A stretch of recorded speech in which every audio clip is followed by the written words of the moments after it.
This episode is brought to you by Indie Film Hustle TV, the world's first streaming service dedicated to filmmakers, screenwriters, and content creators. Learn more at indiefilmhustle.tv. I'd like to welcome to the show the legendary Scott Mosier. How you doing, Scott? The legendary Scott Mosier is not here. Well, then we'll just deal with the Scott Mosier that's in front of us. Yeah, Scott Mosier's here. I don't know about the legendary, but I'm good. How are you? I'm good, man. I'm good. Thank you so much for coming on the show, man. I've been a fan of your producing for a long time, and your directing. My kids are now fans of your directing as well, which we'll get all into that in a bit. But many of my listeners know that you kind of got your start in Clerks, working with Kevin and getting that whole thing going. I have to first tell you, when I first saw Clerks, because you and I are similar vintage as far as age is concerned. So you're looking at. I'm about to. What's today? Friday. On Friday, I'm a week. So today's February 24th. So March 5th, I turned 50. I'm wow. So yeah. You're just slightly a bit older. I'm 46. So we're in similar. We've crossed over the same bodies in the business. So when I first saw Clerks, I was so upset because I was working in a video store. I was just like, it was right in front of me. Why didn't I think of this? It was like literally, I worked in a video store for 5 years, and I was just like, God damn it, man. I was so upset at myself. I'm like, why hadn't I thought of that? But you guys did it. So how did you get involved with Kevin? How did you get involved with Clerks and that whole kind of crazy story? So, I mean, I backing it up. It's like I was like 14 or 15, or even younger than that. It was like Raiders of the Lost Ark was the movie I saw, where it wasn't just that I was like, oh, I love this movie. It was more that I was like, oh, how do people do this? Like, that it's a constructed thing, like I became aware that it's like, oh, people made it. It didn't just appear out of thin air. And so then I started getting really interested in film, and then, ultimately went to the Vancouver Film School because I was living just outside of Vancouver, BC. So, and so Kevin and I both just sort of independently end up getting in. We're in the same class. It was like the 25th, 26th, like they were numbered. So the school had just opened, and we both went because our grades weren't that good. And so it was like, this is a tech school, right? You just go, it's 8 months, you're in and out. Kevin, so we arrived there together, we kind of become friends. But Kevin is the one who came with a plan. Like Kevin had already sort of, he was working in a convenience store and the video store back and forth. And so he kind of went there with the intention of like, I'm going to learn how to make a movie and then go back and make the movie with my friends. And then we became friends. And so it became like, around halfway through the program, it's like at the 4-month mark, it was like 10,000 all in. And I think at the halfway mark, it's like you had to put in your next 5,000. And Kevin was like, I'm not going to do it. I'm going to go home and get my job back. And you stay and finish the term out and learn how to learn whatever's left to learn.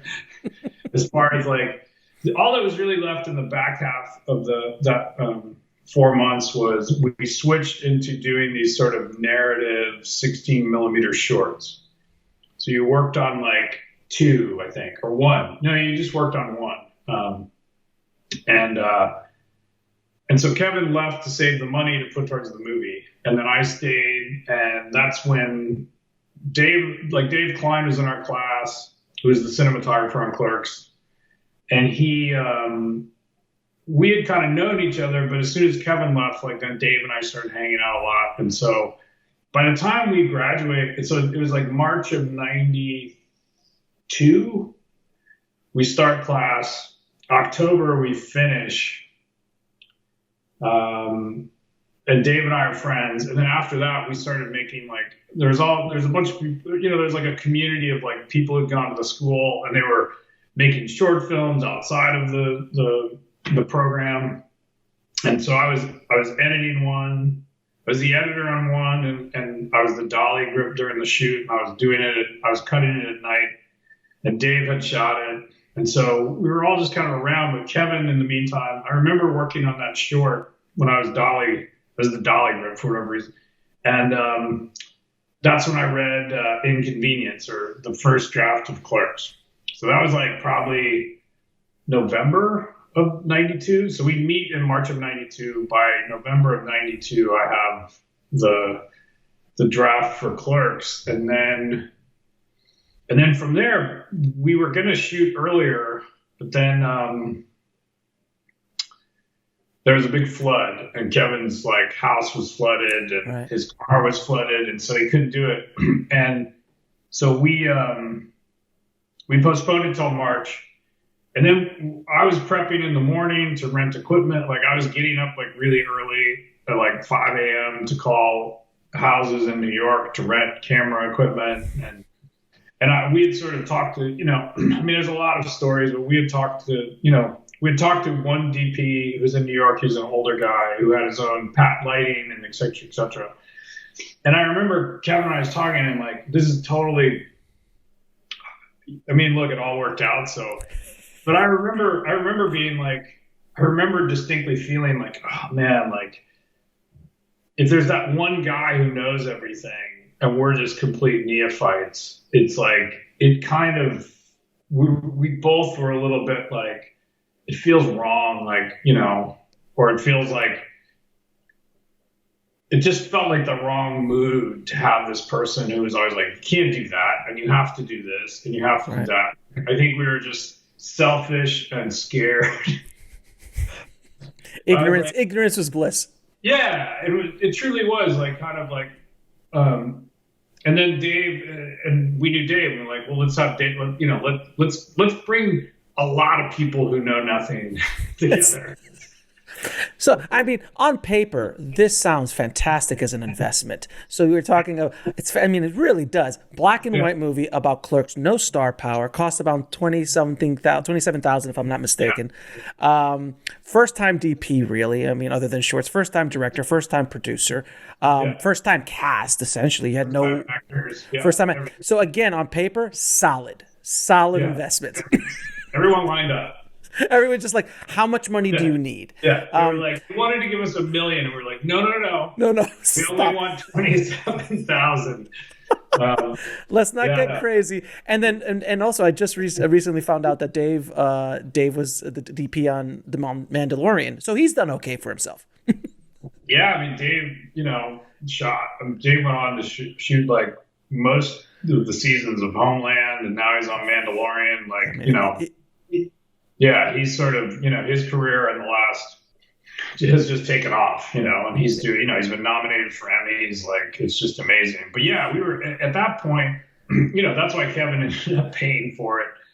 Essentially all those on his credit cards. But, his mindset, which always made sense to me, was like, you can go to NYU, and if you'd gone to NYU or another sort of more prestigious film school, it's like you could have spent $200,000. So it's like, by the time he came out of Vancouver Film School, having spent like, $8,000 to $10,000 in fees and living and et cetera, and then you add, another $30,000 in credit card debt. It's like, it didn't seem, it's like on paper, once again, like on paper, it was like, is this the worst thing? Like yes, you're in debt, and if the movie is a total disaster, you'll have to dig yourself out of it. But like, why not just jump in? I mean, but that's that, and I will say this, like that's that's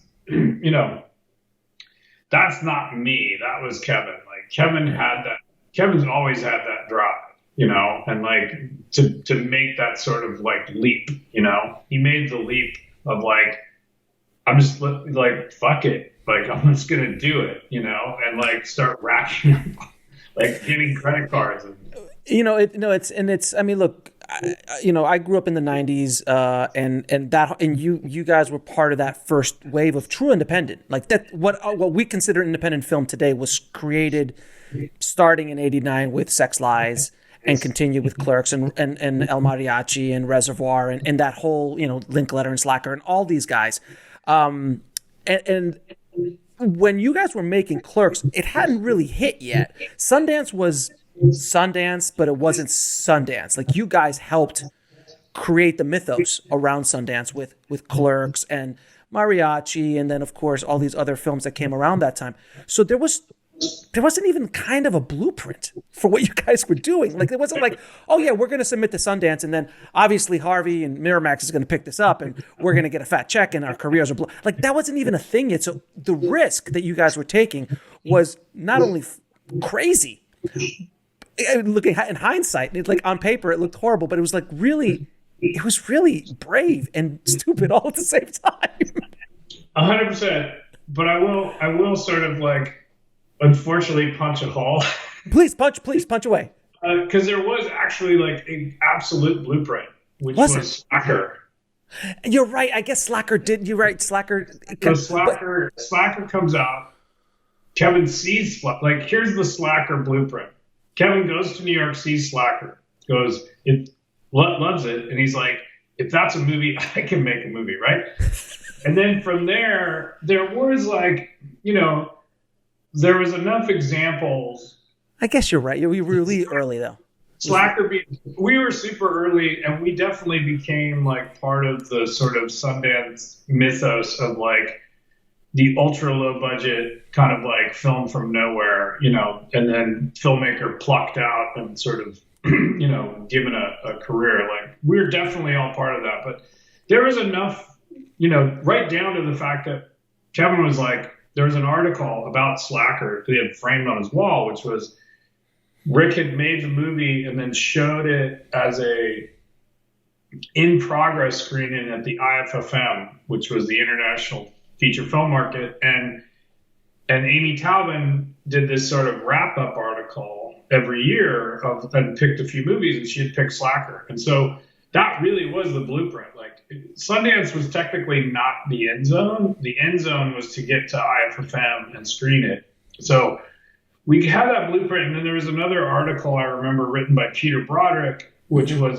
a budget breakdown of Laws of Gravity, which had proceeded very, very like by a year, but it still was like, and so it kind of helped shape this idea of like, we think we can do this, because I think Slacker was 22,000 and Laws of Gravity was around there too. So it was like, it kind of became this sort of like $25,000 idea. That was the budget, and before, the other person who was like very influential, who had preceded everybody, was Jarmusch.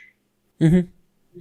Like Stranger Than Paradise was a huge influence. I mean, like a big influence as far as like long takes, like there was definitely an influence, but it was also just an influence of like, being young and like those are the first independent films that I think Stranger Than Paradise was like the first indie film I really What was that? What year was that? Is that 89, 90? I thought it was 89. I was about to look. Yeah, I think it's because I know. I mean, obviously Soderbergh's Sex Lies but that was $1 million. That was like $1 million movie. That wasn't a small indie, but it was the thing that kind of launched Sundance into being what Sundance essentially became. And prior to that, Hollywood Shuffle in '87, which was another big blueprint. Which I think Robert Townsend doesn't get enough credit for being like one of the first guys. I think he was one of the first guys to put everything on his credit card and just say screw it. And yeah. And I think Kevin, the blueprint. I think that's why Kevin put it all on his credit card. It's like, it was like the blueprint was sort of like Hollywood Shuffle, Slacker. Laws of Gravity was just the first budget I'd ever seen, where they'd broken it down into camera equipment and all that stuff. And I was just like such a neophyte that I was like, it just gave me something where I was like, oh, like, so if somebody says the camera package costs 3 times as much, I can cry bullshit and go like, no, like this, you know what I mean? It just gave me something to base it on. But we did have this we had this blueprint, and we ultimately go to the IFFM. We have a terrible screening, and no one's in there's us in the cast, and then there's like 3 or 4 other people, but there's one guy, this guy, Robert Hawk, who was a consultant for Sundance and was a big part of the indie film world. And he had watched it, and he becomes this sort of like, he leaves and he tells Peter Broderick, and then Amy Taubman, who wrote the article, calls Peter Broderick and says, like, is there anything I missed? And he's like, you got to watch this movie, Clerks. So then Kevin's in the store. We're all depressed because we're like, well, that's it, right? Like, that's $40,000. Like, the blueprint was over. The blueprint ran out. We're like, we ran out. Done. Yeah, we turned the page and we're like, fuck, it's blank. There's nothing left to do except lick our wounds. And then Amy Taubman calls Kevin at the store, and basically we become the sort of, if the Slacker article she wrote is the prototype, we basically become that film. For that year, we became the film. We became the Slacker of her article. And then everything just sort of ballooned from there.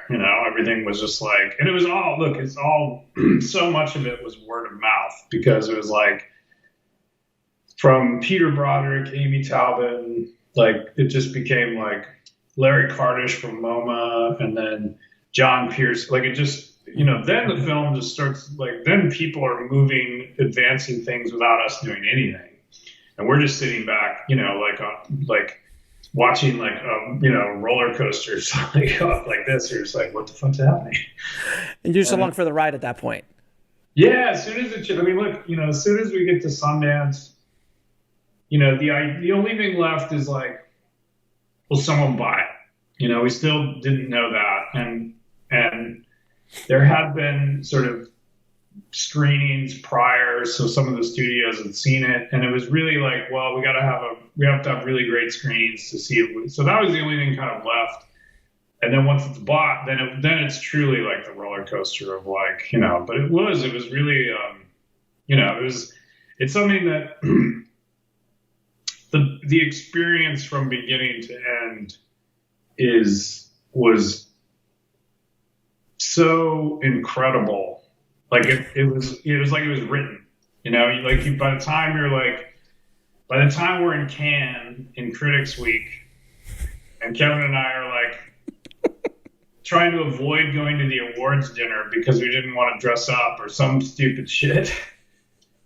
And then we go and we win, and we're just sort of like, there's this amazing photo of us just sort of like, I think it's more on my back, but Kevin's face is just that, like, what? That holy shit moment of, like, because you constantly, you in a way, your mind sort of adjusts to what happens. So you go like, okay, we got into Cannes and now it's over. Like, okay, we got into Sundance and now, so you kind of go like, all right, like, this can't keep going. Yeah, like the Amazing Train has, the Amazing Train stopped here. Okay, this is great. This is amazing. And then it's like, it just kept going with that movie. It just had such a life of its own. And it was such an amazing sort of, we flew around the world. It was just, and I was 22, I think. So it was incredible. It was like, and for years it was like, it has been, it will always be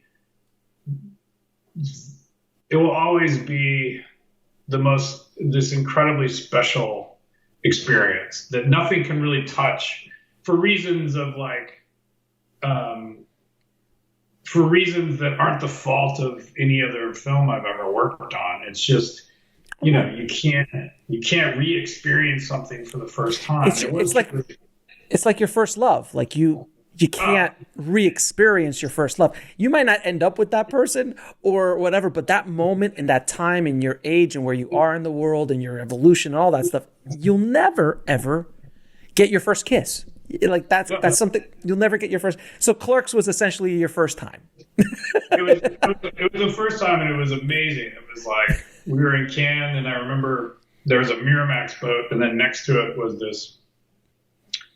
a yacht, and Simon Le Bon was on it. And basically we were running around all the time, but basically we end up meeting Simon Le Bon, and he kind of says like, oh, I'd love to see a movie. And I was like, well, it's playing at like 8 a.m. or something crazy. And he's like, well, come get me. So I basically got up at 7:30, walked all the way to because we were staying at a hotel. I walk onto his boat and no one's awake.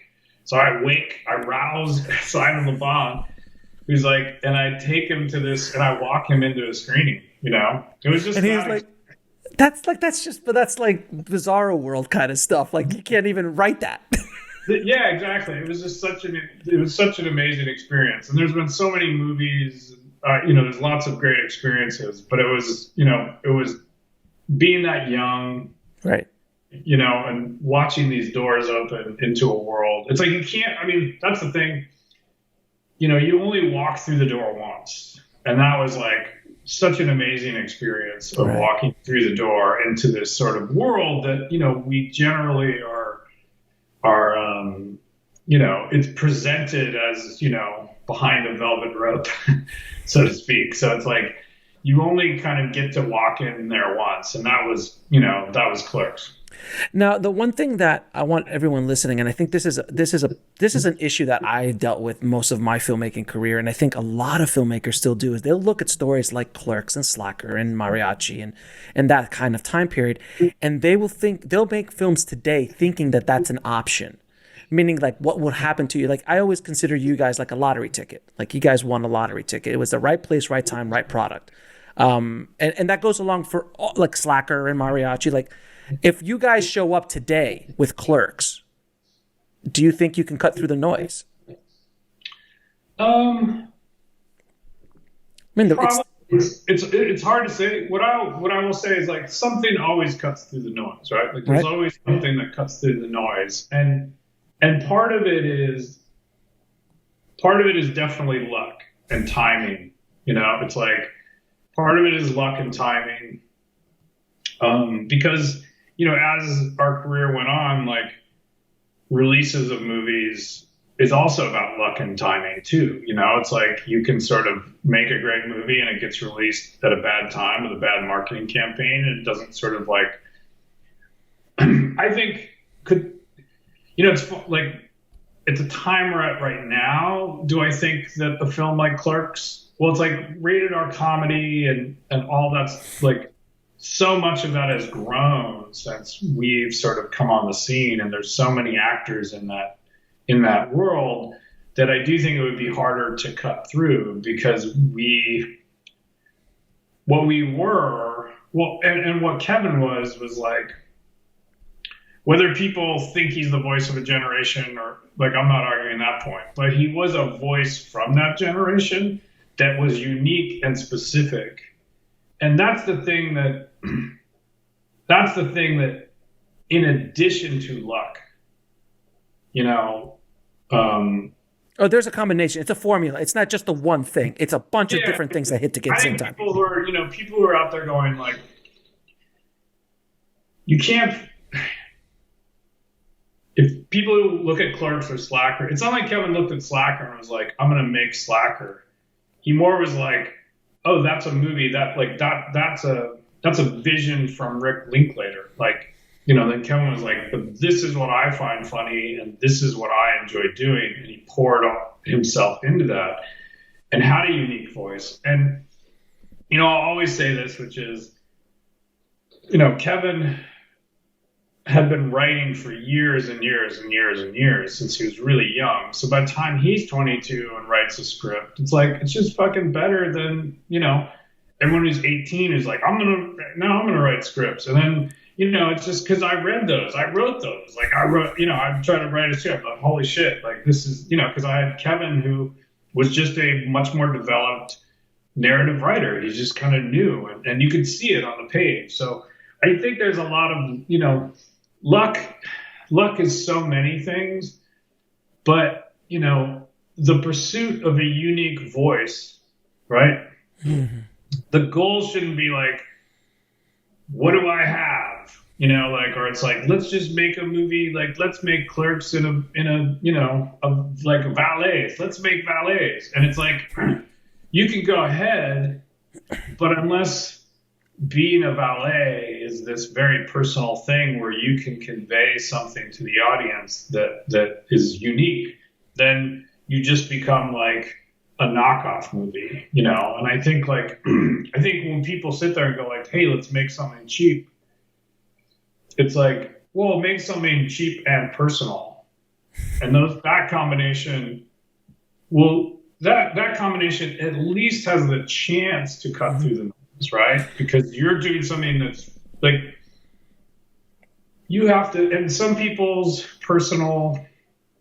what's personal to them and what means something to them can be a $30,000 movie, or some people it's like a 40, like, you know, sometimes the scale of that can be, some people like sci-fi, like it doesn't really matter, but like I do think finding your voice is, and I'll bring it back to me, which is like that experience of finding your voice was a much longer process for me. And then like Kevin walked in the door at like 22, and like he had been developing his voice for years though. Like he had been writing school plays and stuff like that. But finding your voice, for me, is the most important thing that you can do. Like that's the thing that people like, finding your voice, finding that thing that's unique to you. If you can look at something in a way that no one else is necessarily expressing, there's other people who see it the same way. And if you can capture that, that's how you gain an audience, right? Like we all look at things in different ways, but there's also just like, I think what Clerks did, and this is like not anything I thought about when I was 21, but what I think it did was it created this sort of, you know, it was an expression of something that didn't exist.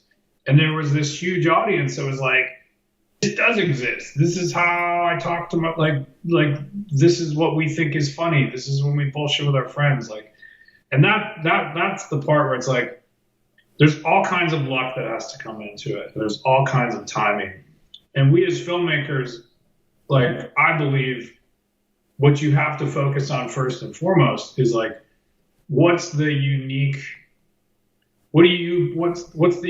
sort of perspective that you're bringing to what you're doing? That's a great piece of advice. You're absolutely right. If you can connect with something that's authentic to you in your own voice, if you try to go make another Clerks, you're going to fail because there's already a Clerks, and it was done authentically by Kevin and you. Yeah, I agree with you 100%. Now, after Clerks, obviously you guys are the toast of the town. You know, you're the belle of the ball. You're being wooed. It's the early 90s. Money is flying everywhere. And they say, what do you want to do next? And Kevin and you say, hey, let's do Mallrats. And you're like, here's those $1 million that you were talking about earlier. Now we'll accept your money. So you make Mallrats, which, by the way, I'm actually a very big fan of Mallrats. I actually saw it in the theater, test screening in the theater when I was in college. Oh, wow. And I got that little book, the movie, official movie book. They gave one to you as you walked out and stuff. I saw. Me and my friend were pissing ourselves when we saw it because it was speaking to us at that time in our lives. Yeah. So Mallrats didn't live up to the financial expectations of the studio. I didn't want to say it out loud. It bombed. No. It totally bombed. I mean, look, the wounds of Mallrats have been healed, you know, a long time ago. Knowing that like the audience ultimately found that movie and you know, it wasn't 1990, you know, when it came out, it was pretty dark. We were both like, fuck, because you put all that work into it. But you guys were pretty much, so you guys were put in because you had one hit, which was Clerks, which was kind of like, all right, this is an anomaly. Let's see if these guys have anything else. So they give you a little bit of money, and then Mallrats happens and it bombs. So that pretty much blacklists you in town, from my understanding. Like it kind of just, you're in director jail and producer jail at this point. It's the sophomore slump. The reviews were terrible. You know, a lot of it sort of like pointed right at Kevin, I think, which was just like, you know, we built you up. We really set you out, and then you make this. And, you know, I think in hindsight, I would be curious if any critics would have the, you know, to go back and re-look at that movie and understand its connection to Clerks, you know, like understand that it's not this sort of, and I think for you as an audience member, like you understood it, right? Like it felt like, like a proper extension of what that movie was. But we were, you know, at that point, before it was over, Kevin had started writing a version of Chasing Amy that was a little bit more commercial. And as soon as it happens, it's like, I guess we were in movie jail, but in a way we lived in Jersey. So it wasn't like we were in Jersey. It's like when you're not in Hollywood, it's like you don't really know. You didn't feel the heat, if you will. Yeah, you didn't feel anything. We were just kind of like more bummed out and like, oh shit, what do we do now? And Kevin was like, let's just go make another movie, and let's do it quickly. And so Chasing Amy became a reaction to all that money, that we were given, and the fact that it didn't do well. We're like, well, let's create something that we know we can get enough money. Let's do it cheap and also do it our way. We kind of went back to, let's do it for enough money that we can be left alone and really be specific about what we're doing and not worry about, casting. Like, we can cast who we want. So let's do it for, shot the whole thing, ultimately, like $100,000 or something like that, right? It was like to shoot it and start cutting, to deliver like a sort of a couple cuts of the movie and get it far along. It was like a couple $100,000. So there's a post cost and all the rest of it. But we did it, we kind of went in at a price point that was like, we knew that it wasn't a huge investment for somebody. We could make our money back. We were using like a great crew, young people, and because we were young too. I mean, I think I was 26 at that point. Mm-hmm. Young crew from New York, was coming down. We were shooting all in Jersey, and then we were back to sort of a version of making Clerks again, just with we took the experiences from Clerks, we took the experience from Mallrats, and sort of Chasing Amy becomes the rebuilding year. It becomes like let's sort of like we had other producers on Mallrats who we got along with, but it was like, this is like, all right, let's just do this our way. Like, yes, we need a bigger crew. Yes, we need this. Yes, we need that. But like, how do we do that through our filter and through the way we want to do things? And then from there, it's like, after Chasing Amy, that's where we carry on through Dogma and everything else. But it was a refocus. That whole movie was just sort of like a shift back to like, all right, this is what we're doing. And the smart thing that you guys did is that you moved so quickly, because Mallrats was, you guys, there was a lot of eyeballs on you in town. They're like, oh, these guys, obviously they're a one-hit wonder, Yeah. That's it. They're bubblegum. Let's move on. But you guys like, no, let's get in there. And arguably Chasing Amy is one of my favorite of the filmography of what you and Kevin have done. There's so much heart, so much authenticity in that film. It's not nearly as silly as Mallrats in the crudeness of it, but there still is those elements. But there's so much more heart in Chasing Amy. Like it's deeper in a way. Am I wrong on that? No. I mean, I think Chasing Amy becomes the sort of. I think a lot of people react to it because it becomes the sort of the movie that sort of represents kind of more the totality of who Kevin is, right? So it's like the crude humor, of course, is part of it, but it's like, he's also he's a dramatist. He's also somebody who's like has a big heart, and it's also a personal movie. It's a personal movie for him, and I think that sort of shifts. Sort of Clerks and Mallrats, and this becomes something where he's like, all right, I'm going to tell another personal story, which, just happens to be more grounded in, there's a lot more drama and real drama, right? So it's like sort of drama stemming from this specific situation. But I think it became like, and that was a year late. So Mallrats comes out in 95, 96, like February or something. We start shooting Chasing Amy, February or March, and then January 97, we're in Sundance, and we're back, We're back, baby, and we're back, and that does gangbusters at the box office, especially for its budget. And launches this little known actor, really Ben Affleck, which is his first starring role, and that whole thing. So it was just an exciting time because I was following you guys, like I was following you and Robert and Quentin and all that, that crew and Richard and all that crew. I would watch every damn thing you guys put out, and it was that weird time. And I always tell people this, like the 90s, it felt like every month there was a new Cinderella story. It's either John Singleton, it's Ed Burns, it's Kevin Smith. It was an amazing time to be an independent filmmaker. It was kind of like when Spielberg and Lucas and Milius and Coppola and De Palma, that film school brats generation, when they were kind of given the keys to Hollywood because Hollywood had no idea what the hell to do. So they're like, here, go make Taxi Driver.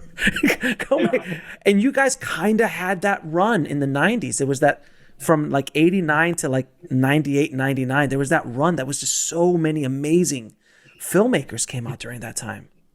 I mean, I think there's, I'm sure someone's wrote a book about it, but I feel like, part of it is like the industry sort of needs to open, it's sort of like, especially then, it's like nowadays it feels like there's a lot of venues and ways to get things made. And back then it was just harder to get things made because there weren't as many outlets. But you also see the surge of,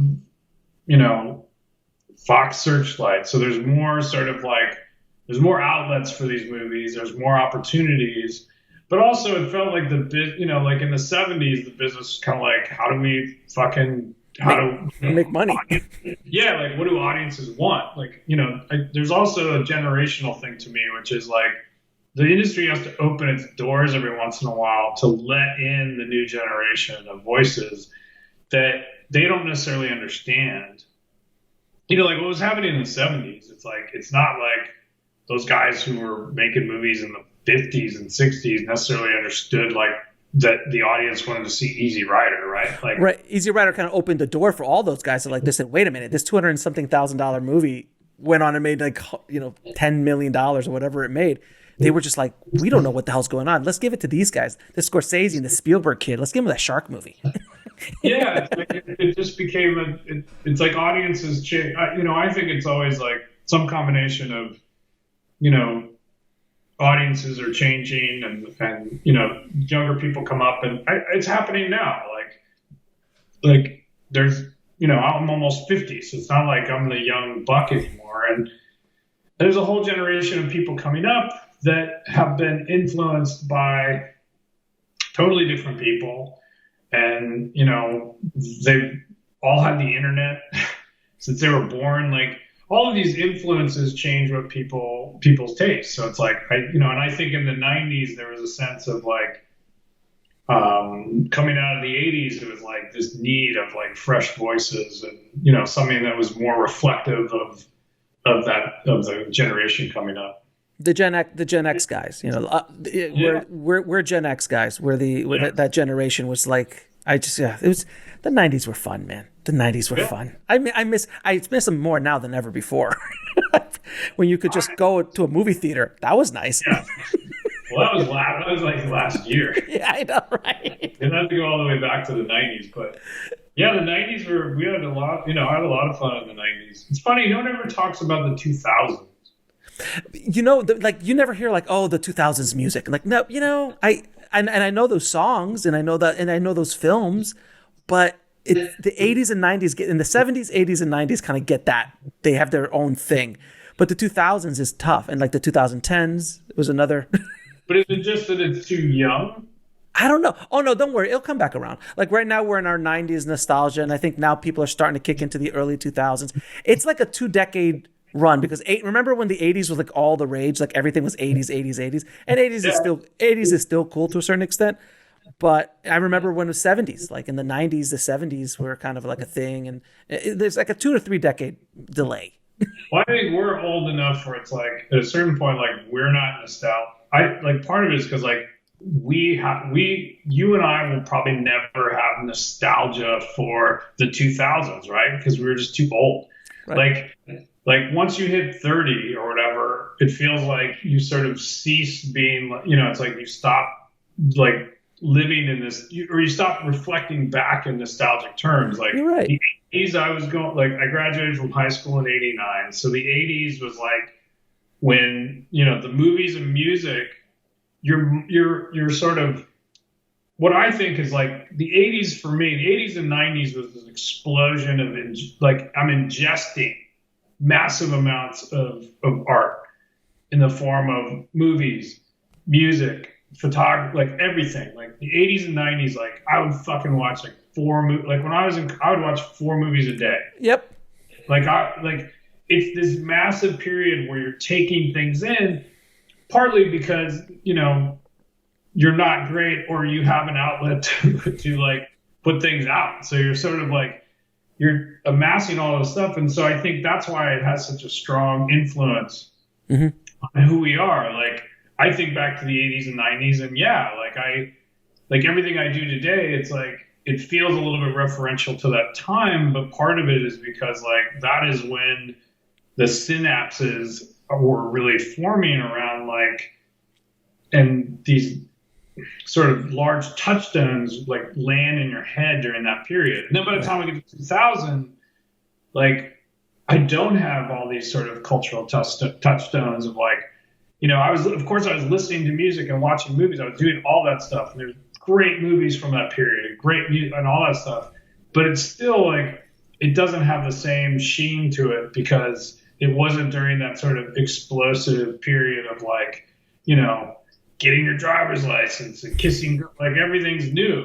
You know what I mean? No, you're absolutely right. You're absolutely right.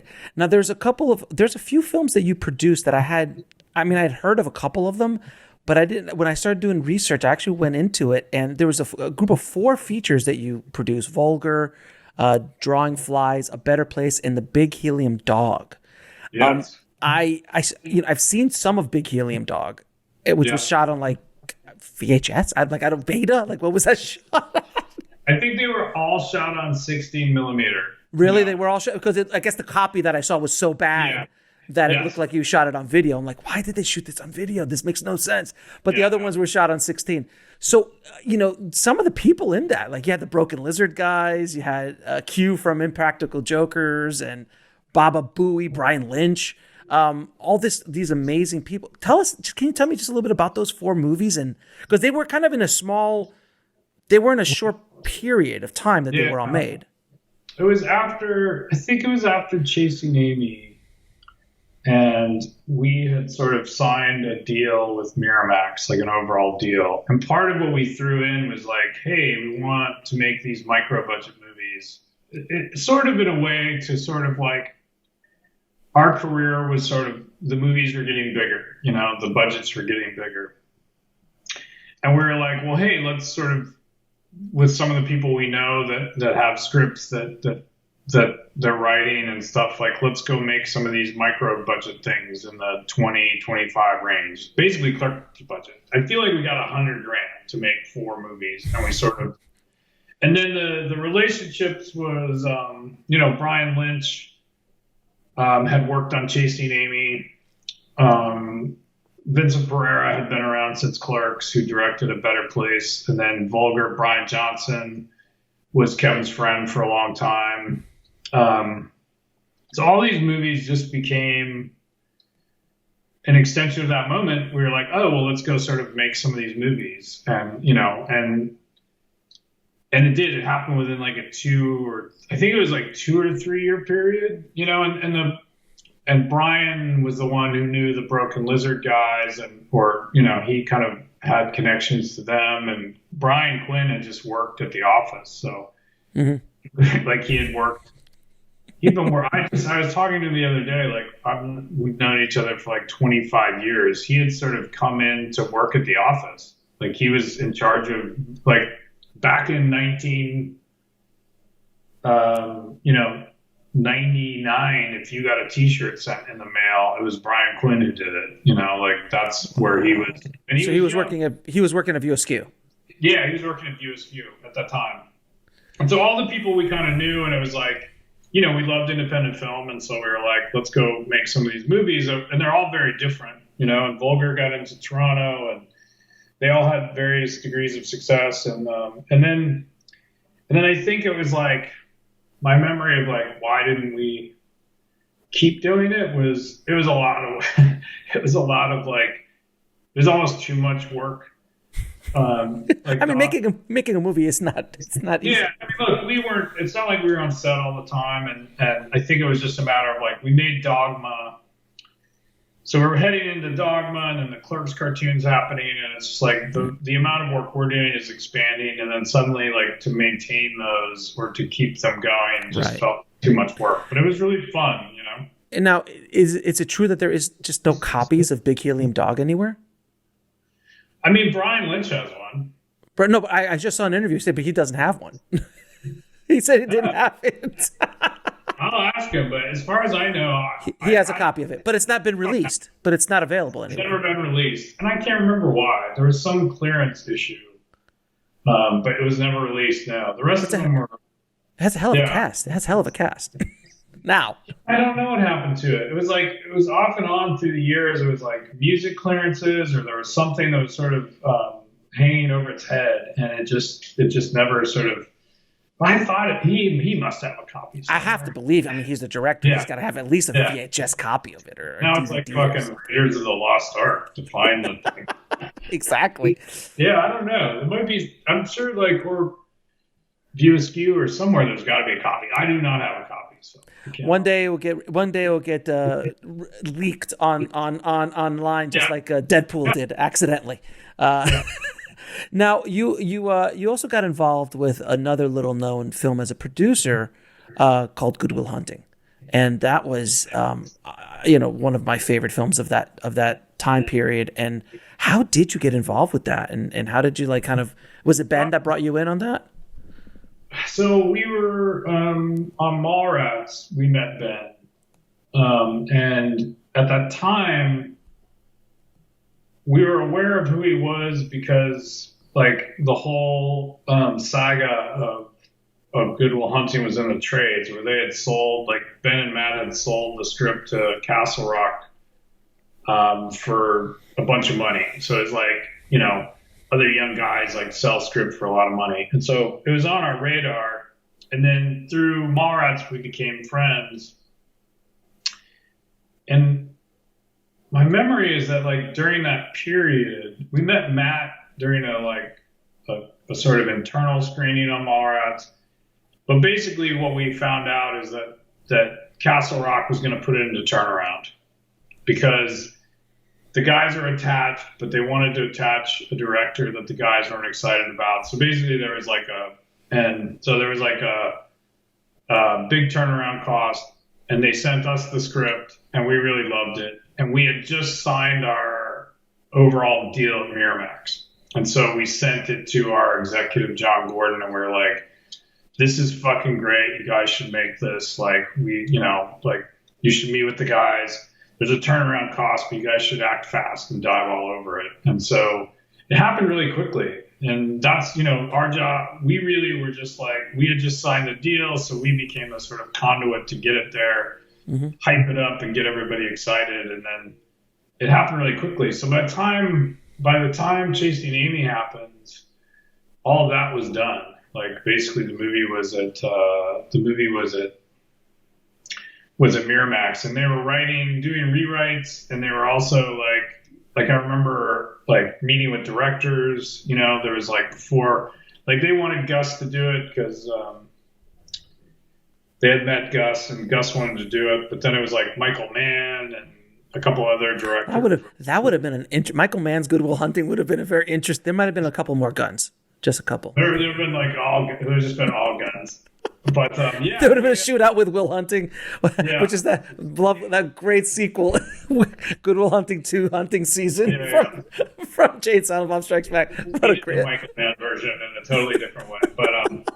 Yeah, it was, and then we, and then once it's in the hands of Gus Van Sant, it's like you're sort of just, then you just get to be a fly on the wall. So we were up there a couple times. They were shooting in Toronto, and it was just, it was really interesting. I mean, for me, it was really interesting to watch because you're working so much. You're not on this, you don't go on the sets of other filmmakers, and it's sort of interesting to watch how people act in different ways. Like he's very quiet and sort of, he's not sort of sitting at the monitor shouting. Like he sort of directs in this more sort of quiet way.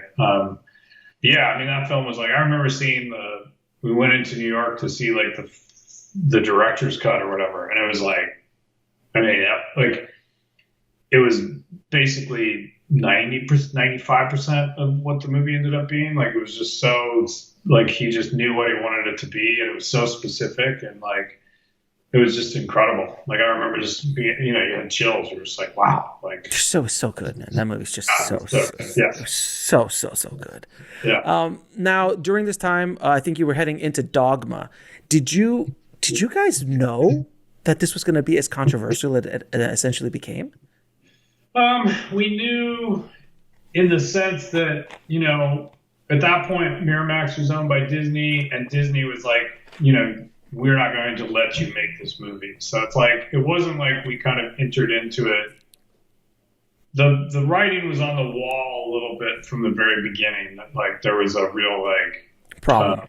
That there was a problem. And then it kind of grew from there and then kind of like, peaked at a certain point and didn't kind of get worse or didn't get better or worse. It just sort of, there was pickets at the New York Film Festival and pickets when the movie, picketing or when the movie came out. But yeah, I actually remember seeing Kevin going out to picket with them. Like, who's this bastard who made this movie? It was brilliant to watch. Yeah, he went out and he protested. He protested his own film. Yeah, it was great. But yeah, it was. We kind of knew enough to, we had a fake name for the movie while we were making it, and nothing really came of it. But there was definitely like a tension about it before, early on. And it was, I mean, look, was it a surprise to us? Like we were like, what's the big deal? Yeah, but enough people at that point were like, you got to take it more seriously, and so. But you're playing with fire. You're playing with fire, guys. Just be aware of what's going on. Don't be completely ignorant of what's happening. I mean, part of me is just like, it never really got that bad, and I couldn't imagine if today. Oh my God! Can you imagine if Dogma showed up today?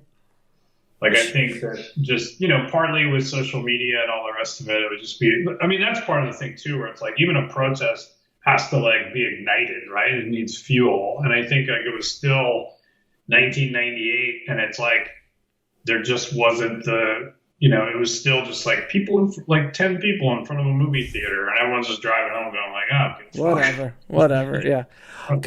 Imagine Facebook around that time or Twitter or something like that would have exploded. It would certainly, fewer people. I mean, the key is like a few people can make a lot of noise now.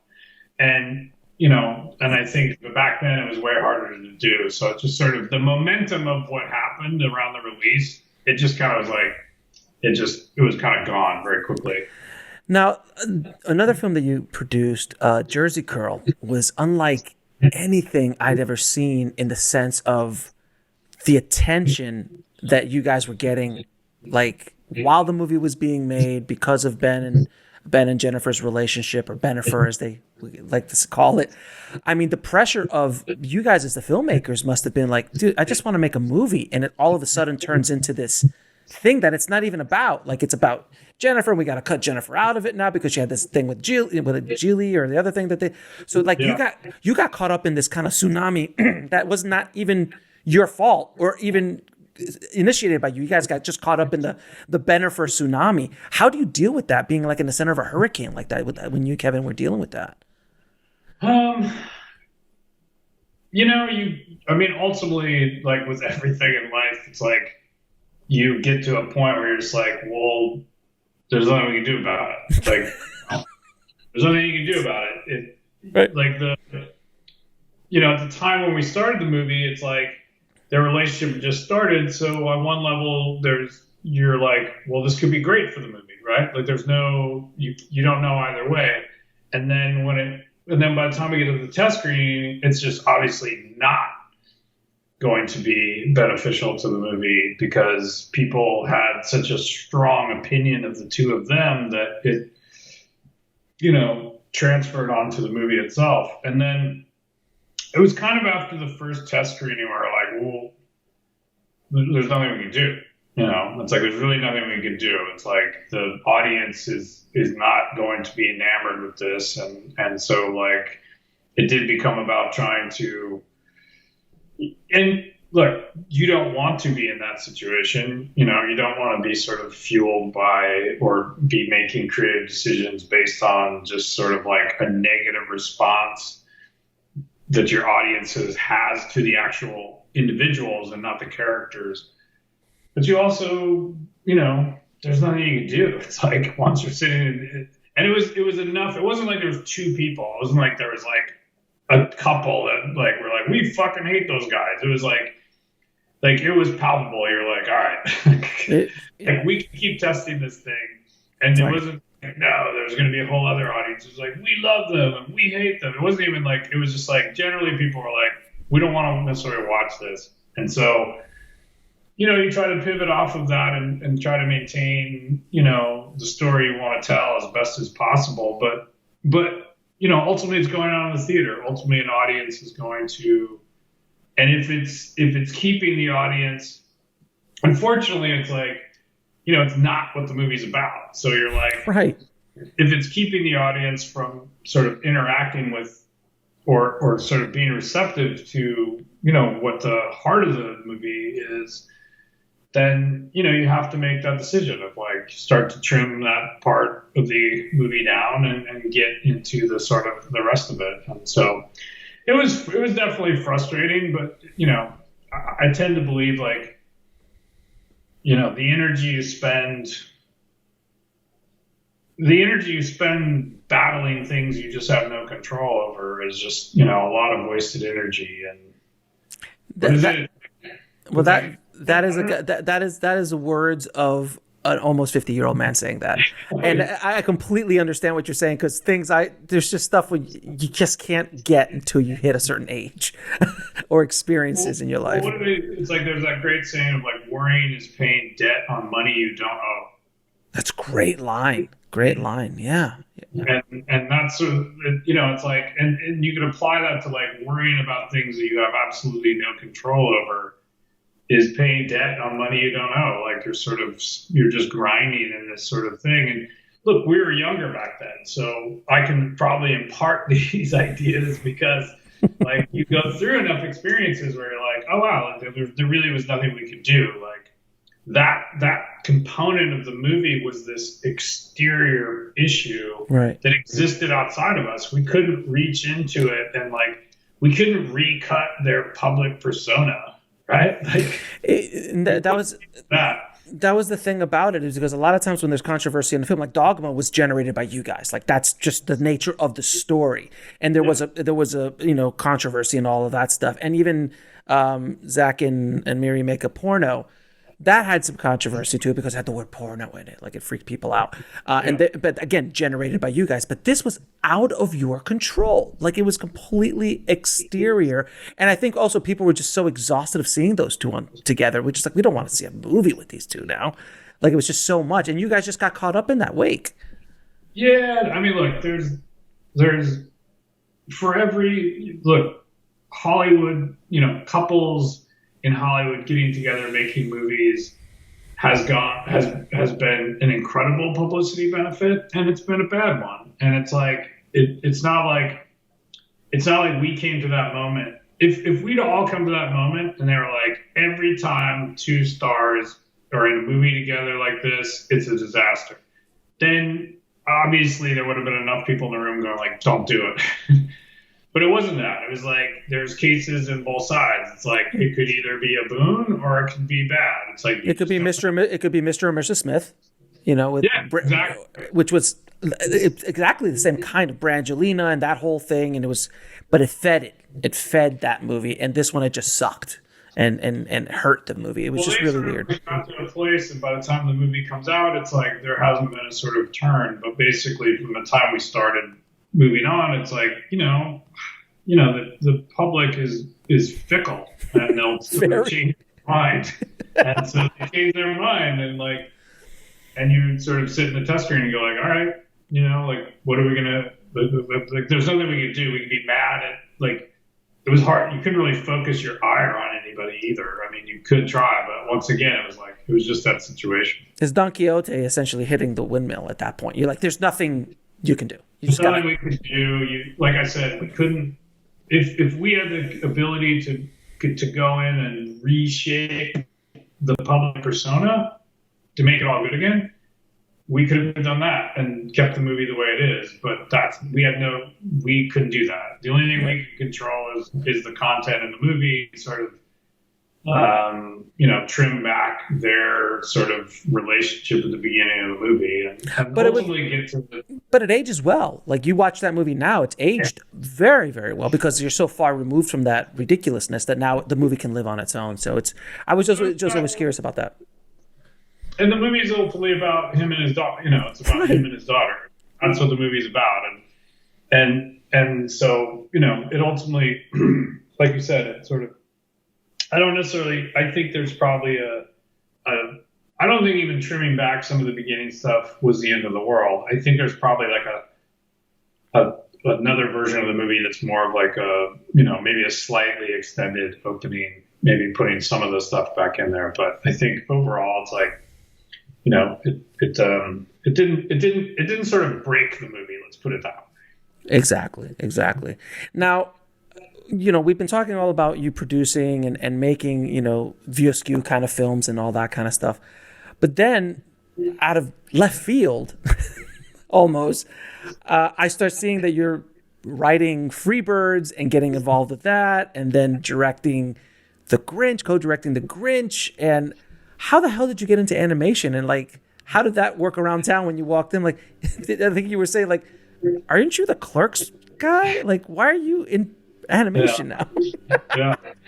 I'd always wanted. I remember I was going to go to art school or film school. So the sort of, I always was doodling and drawing, and I was really, like, before I was really debating whether to go to art school or film school. Right at the moment that I ended up making a decision to go to Vancouver Film School and meet Kevin, like, it's that fast. And I didn't know what to do, and I was living near UCLA. My grades weren't good enough to go there, but I was living in these sort of like shitty apartments there, and I used to run around the campus. Like, I would do 2 or 3 runs around the entire campus, and then sometimes I'd cut through the middle, and there were these big stairs where they shot Gotcha. Like, there were these big stairs right in the middle of the thing, and I would run up the stairs. And I was running, and I was like, what am I going to do? And I run up the stairs, and it was nighttime. I would run at night after I was working. And I get to the top of the stairs, and there's really bright light in my face. And so I kind of, like, slow down and adjust, and they were shooting a movie. And I was like, that was it. Like, I was like, wow. My decision was sort of made in that moment. And then basically I very quickly applied to the Vancouver Film School, and 5 months later from that moment, I'm up in Vancouver and I meet Kevin, like, after that sort of moment. But the art part, the art thing was always in my head.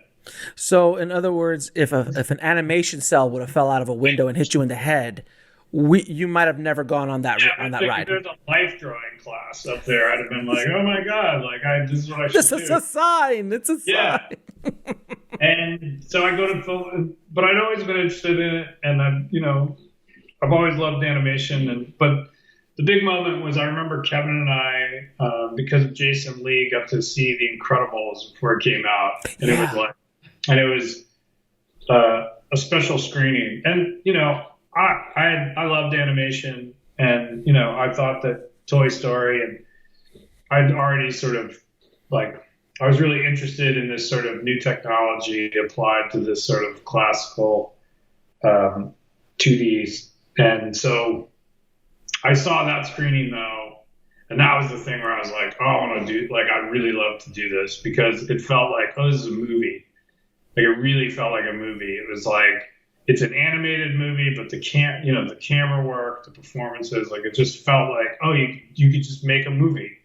Like, you could do what crane shot, like you could do whatever you wanted. Like you had all the filmmaking tools inside of this box, and from there, and I remember telling Kevin, like, I think I left there and I was like, I want to do that. Like, I want to get under the hood of that and sort of do it. And so coming off of Zach and Miri was kind of the moment where I was like, if I'm going to do it, I just got to do it. Like, I got to sort of stop. I could do this forever. This is comfortable. And, but for me, I was like, I just have to stop and sort of, rebuild myself, like refocus myself specifically on animation and writing too. And like, I stopped after Zach and Miri and was just kind of like focusing on writing and trying to get into animation. And that's when this guy, Aaron Warner, I knew. And then it becomes like you're in the business long enough and you know enough people. And if you sort of, right. If you're fun to work, if you're good to work with, if you work hard, like, all that stuff can pay off. I'll say that, which is Freebirds becomes this guy, Aaron Warner, who produced all the Shreks, was like, I have this movie, Freebirds, it was called Turkeys at the time. And he was like, if you want to learn animation, like this thing's like a fast moving train. And if you're willing to sort of like jump onto it, you'll learn very quickly. And so I was like, as the producer, and I was like, this is my shot, because at that point it's like now it's like animation, making animated films is a much broader sort of, there's more opportunities. But at that point it was like, this is the beginning of everything opening up. And that was more like Pixar and Blue Sky, like there was these established studios, and if you had an idea, you had to go to those specific places, and that was it. So then I jumped on Freebirds, and just through the process of making it, it's a very open, collaborative sort of medium. It's a little bit different from making live action because it's just the pace of it's different. It's just a much more open forum. You're sort of making it you're getting together with a bunch of artists, coming up with ideas, and so I started writing pages, and those are getting brought in, and so then I come off of Freebirds, and I don't want to do animation. I was like, I don't know if I want to do animation, and so because I was tired, it was just tough. Yeah, because you produced and wrote as well. Yeah, it was a tough schedule, and so I came off and I was like, I'm not sure. I was like, I loved a lot of it and the people I worked with, but I was like, I'm not sure if I want to do it. And then I was just working as an editor, which I've done through the years. And I cut a documentary on Marvel that was on ABC called From Pulp to Pop. Mm-hmm. It was like, so I did that. And then I was cutting, I'd taken over, or I was just doing a little polish. I wasn't the main editor. I was just there for the end of a movie it ultimately became called No Escape, but it was called The Coup with Owen Wilson and Pierce Brosnan. It's by the Dowdle brothers, mm-hmm. who just did the Waco series, and like I had known them. And my friend was the editor, and I was like, oh, I'll get on that. And then that's when I got emailed from Chris Melandandri emailed me, and I didn't know him, and I was like, well, I don't understand why I'm getting an email from him. But once again, so Brian Lynch, who was the craft service guy on Chasing Amy and done all these other things, he wrote Minions, but he wrote Hop, so he'd been working in Illumination for a while, and he had given me.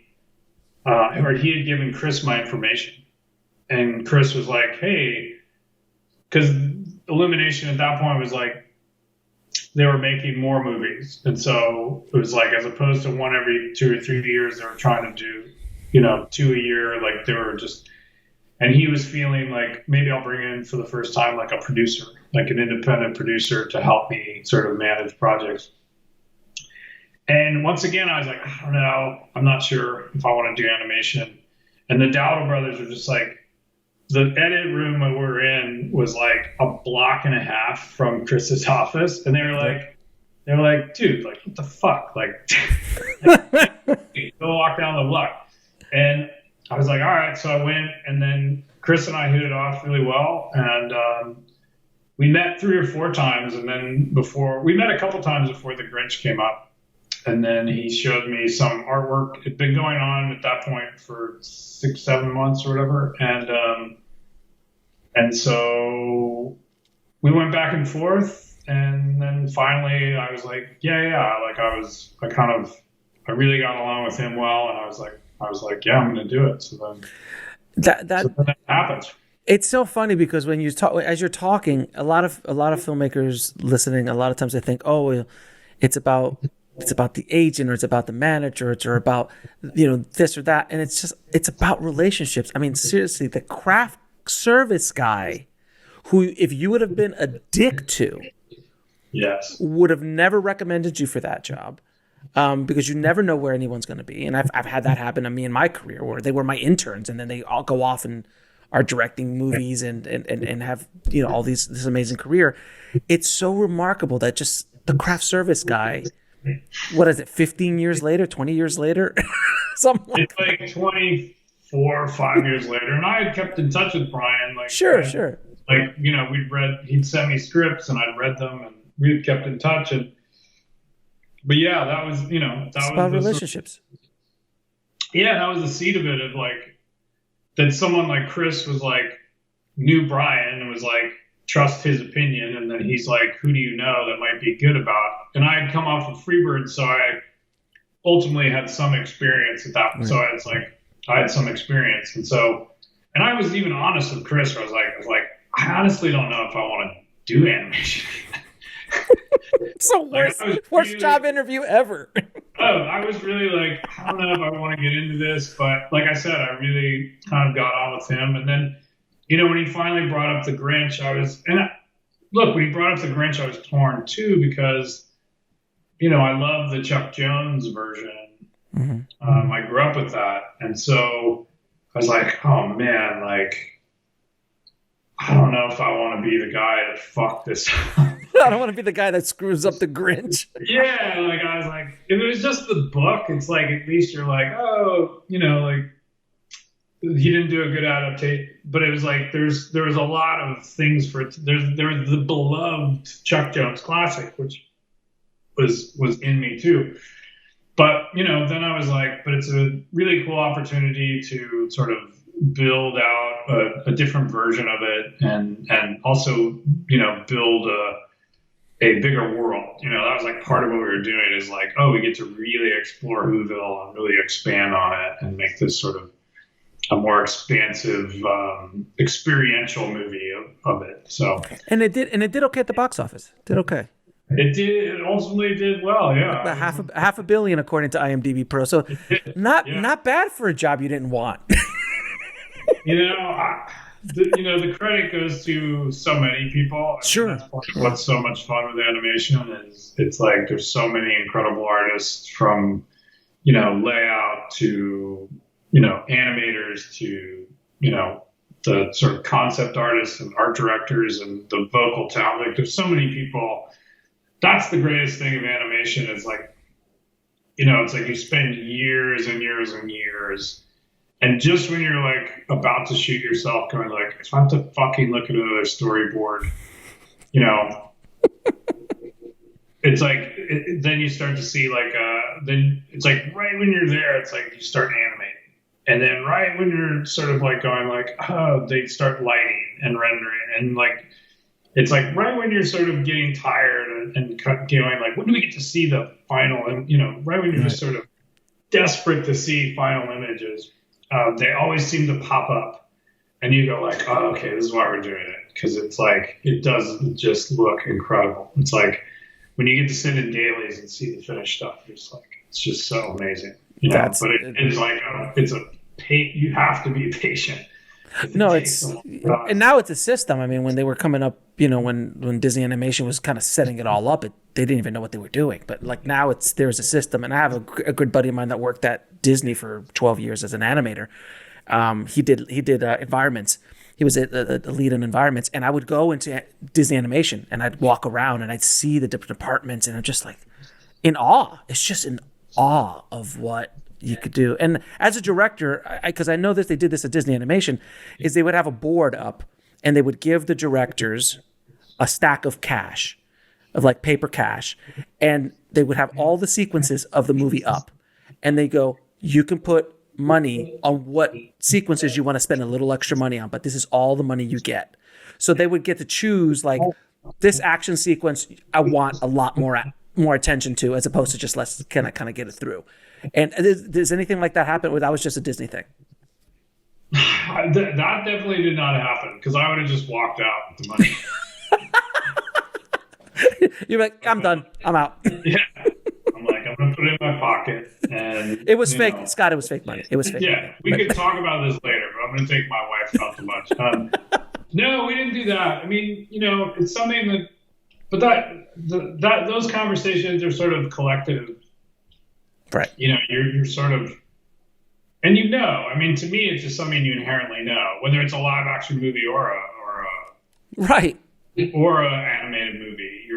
You're sitting there going like, hey, we have limited resources, we have limited money, we have limited time. So it's like, and in animation too, there's that sense of like, well, if you want this sequence to be freaking huge, then you better get going now, right? Because there's a pipeline. There's a moment where it's like with the movie, it's just like it's cut off. It's like you can't add new shots. They won't make it through in time. So there's a lot of thought constantly put into it of going like, oh, this is, we want to do a big shot here. Like we were doing there's a big, huge, like kind of drone crane shot in Grinch where we're like going through this pond of people skating and then all the way up to so you have to sort of like get all that stuff arranged because all the extra, it's basically live action.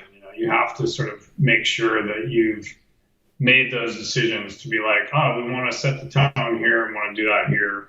And part of that has more to do with just like making movies with financial limitations, right. Which is most people. I mean, there are people who don't, there are filmmakers who are given the sort of do whatever they want. And I don't necessarily like, I mean, nobody's offered me that. I don't think it's never. These are not problems you or I have. Yeah, this is not a problem that I have, and I don't think it's a problem that I'll face. But I do think the limitation is those limitations can be really, really. It helps you. For me, it just helps you focus on the story, right? And go like, hey, like you better know what's important, or you better figure it the fuck out really quickly because you are in charge of like trying to argue why people should, we need more assets, we need this, we need that. If you're the person who's going to be driving and pushing for things, like the limitations will help you figure it out because you go like, all right, like we can reduce the amount of shots here, we can do this here, we don't need that many extras there, like we can make that choice because like, I really want this to look like this, or I want this to sort of exist there. So, but no, nobody came around with cash. Fair enough. Yeah. Fair enough. Now, I just have a few questions I ask all my guests, something like a rapid fire. If you could go back to your younger self, what would you tell him?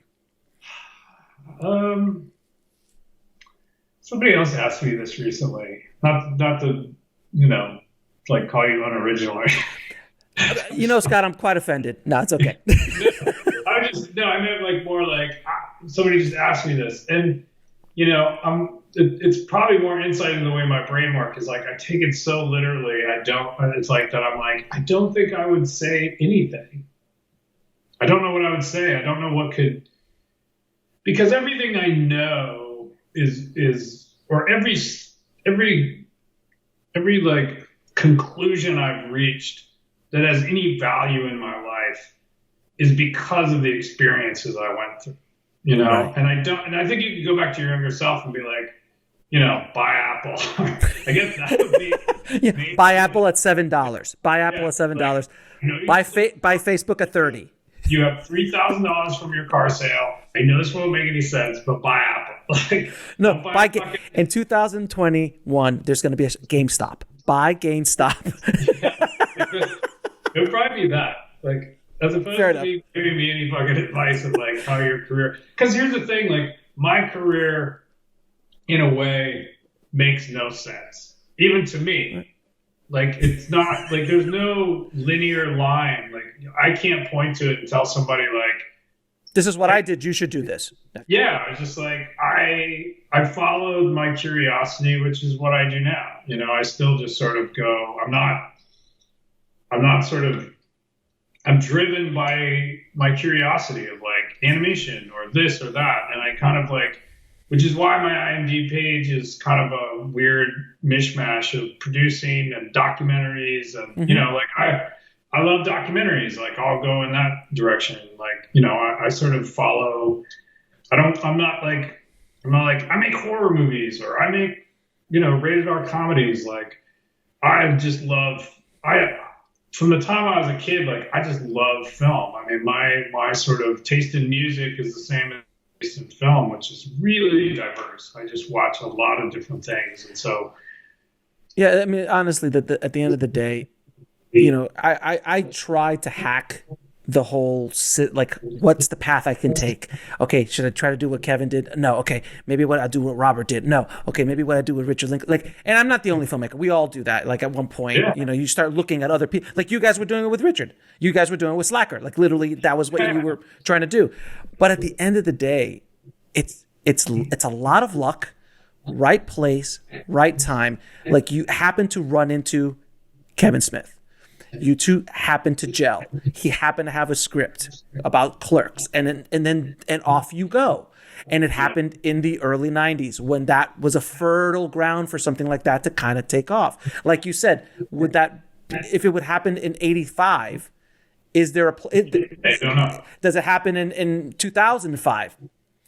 But, you know, I always tell people this, like if Robert shows up with El Mariachi today, I'm not sure he breaks through with El Mariachi today. But in 91, a $7,000 action movie shot on 16 was exactly what the industry needed. It was the proof like, oh my God, someone made a movie for $7,000, or the story they sold at least. I think if Robert was, if you know, to me, like if you transplant it, like the $7,000 version of El Mariachi that Robert would have made would have been very, very different. So, with today's tech, you're right. Yeah, you're absolutely right. right. You could calculate that he could have sort of done it because, like, there's like the thing that I still go back to, and you know, it's not about people's career paths are, look, it is about who you know, making connections, like meeting people, having like a deep sort of list of people that you know, people that are making movies. I mean, it starts in film school. Like, if you know enough people, you're working on shorts. And like, it doesn't even matter if the short's very good. You're just trying to get experience, right? Like, that's like, you're a good worker. You work hard. You can fucking push a dolly, whatever. Like, for me, like, that's a big part of it. But I also think, like, and this is specific to people who want to be writers, you know, writer, directors and stuff like that. I think it's like, you know, the thing, it goes back to having that unique voice. Like, what's the story that only you can tell, you know? And at the end of the day, like, El Mariachi, Slacker is, like, very, like, all those guys had one thing in common, which is they really wanted to tell that story. Not because they really wanted to tell that story. And not because it was the cheap idea. That, to me, is, like, always, like, people are, like, yeah, well, I really want to make this, but they're like, but then I came up with a cheap idea. It's like, well, no, like come up with ideas. And like, if all your ideas are $80 million, then you might have a problem. But, it's like, yeah, but like, if your passion isn't in these cheap ideas, like everyone's going to know it. You're absolutely, you know, I really never quantified it the way you stated, because you're absolutely right. Like, you know, when I make my movies, you know, the ones that sing are the ones that I really wanted to do. And the ones that were like, I'm going to try to be this guy, or this is going to get me to that next level, or this is going to be the one that gets me the agent or they fall flat, and the ones that have all the passion and the voice are the ones that people really connect to. And that's something that filmmakers trying to break in today really don't get. And that is the thing that will cut through. You're absolutely right. That is the thing that will cut through all the noise. Well, because if you have to go talk about the movie you're making, that's the simplest part of the equation. It's like, if you're passionate about it, for hours, if you made it as some sort of vehicle. I mean, the amount of people I've known through the years, like, well, I'm doing this, but what I really want to do is that. And I was like, I get it, but I was like, you have to find, like, everything should be an extension of your passion.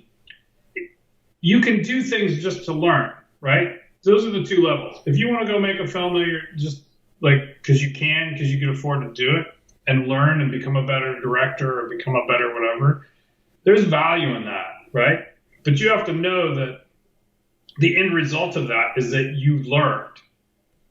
If you want to, the other reason to make something is like, what are you fucking excited about? Like, what are you passionate about? Like, what kind of stories are you passionate about? Like, is it, like, if you love horror movies, then it's like, that's great. But what's the personal version of a horror movie?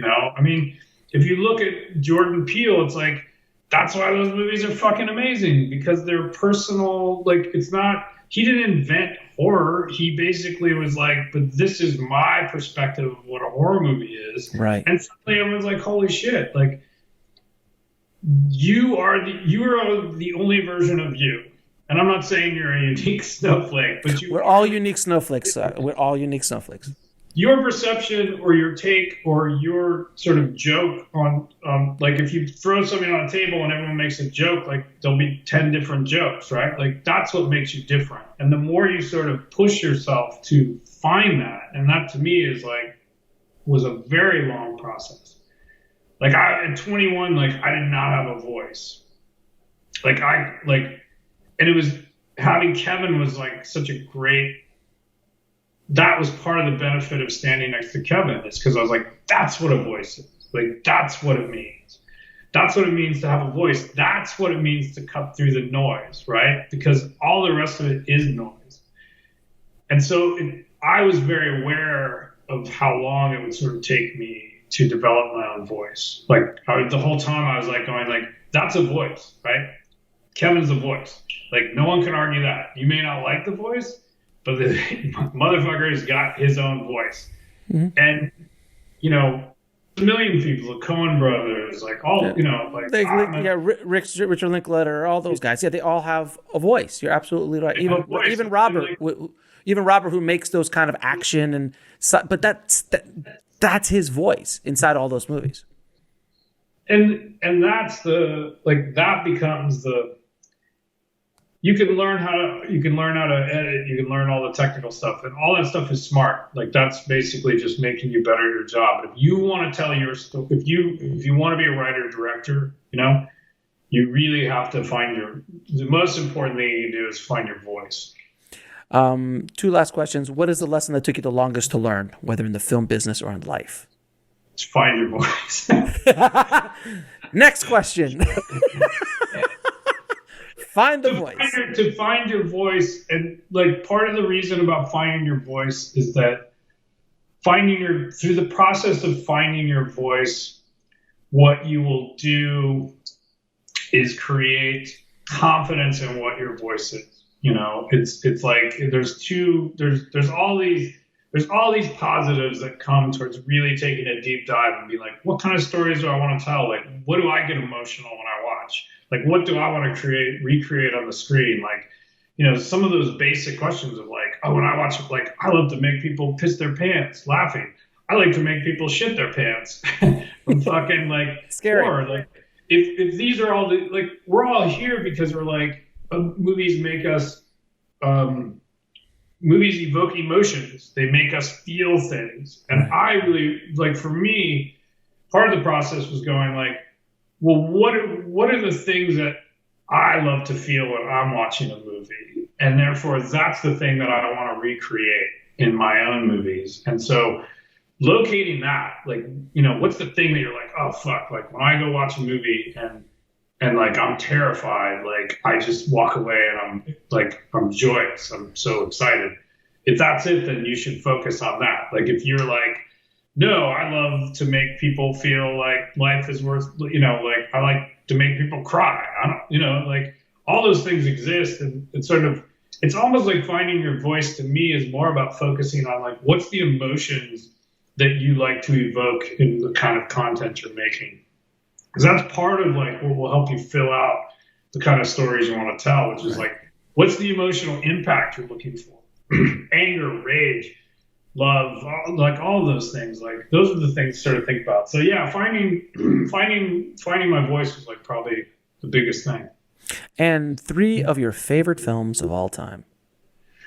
I mean, there's so many. I'll just sort of rattle some off. Well, I'll go way back to the beginning. Like Time Bandits was a huge, so good.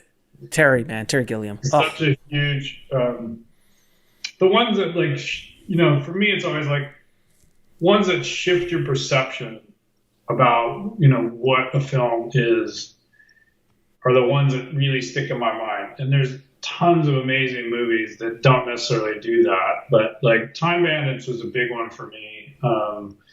Raising Arizona was another one, like really early on, where I was like, I just ate it up, and and then, man, I can go on and on. I mean, like Fight Club is a one later on in life where I was like so completely just like, fuck, what am I doing?